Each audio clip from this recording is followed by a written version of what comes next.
Gwamnatin jihar Zamfara ta gabatar da kara a gaban babbar kotun jiha ta hudu inda take kalubalantar babban sifeta janar na 'yan sandar kasar nan da kwamishinan 'yan sandar jihar Zamfara da dan majalisa mai wakiltar kananan hukumomin mulkin Maru da Bungudu Abdulmalik Zannan Bungudu da kuma wasu su biyu inda ake zargin su da take haƙƙin wasu 'yan jiha ba bisa ka'ida ba. A bayanan su daraktan kula da zarge-zarge na jiha Siraju Abdullahi da kuma daraktan saka kararraki na jiha Muhammad Aminu sun ce suna ƙara waɗannan da ake zargi ne bisa kama wasu jami'an askara ba bisa ka'ida ba. Ɗaya daga cikin CPG wanda gwamnati ɗauka don tallafa ma tsaro na jami'an tsaro na ƙasa a cikin jihar Zamfara.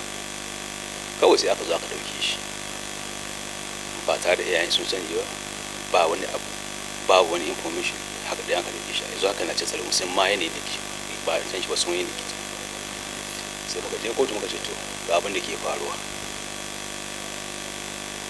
Ana cikin wannan kuma zuwan da ya yi lokacin sallah da zuwan da ya yi ga sallah haka ya zai kuma ya sa shugaba ya sa jami'an tsaron shi tare da shi suka sake ɗauka wasu yara guda uku CPG. Wannan ƙara da muka sa ba ta da wani dangantaka da siyasa, ba political coordination anyway. Wayannan bayan Allah da aka zo aka kama ba bisa ka'ida ba, aka je aka tsare su, aka ci zarafin su, aka breaching fundamental human rights ɗinsu. Na farko dai 'yan adam, na biyu 'yan jihar Zamfara ne, resident in Zamfara state.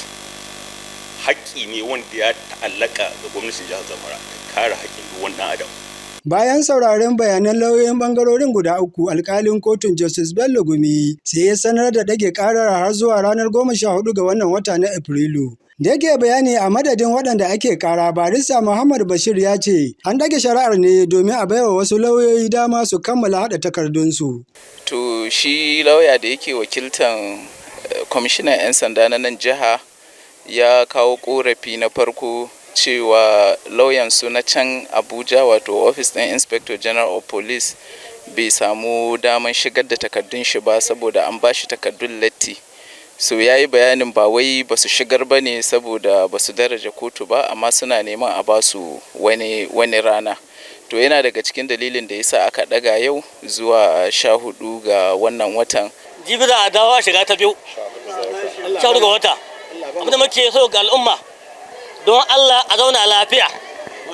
A zauna lafiya ba tsakana, mai sana bai faɗa, wanda Allah ka faɗa bai faɗa. Harabar kotun dai ta cika makil da mutane waɗanda suka zo su ji yadda shari'ar za ta kaya. Muhammad Dan Sa'idu, labarun NTA.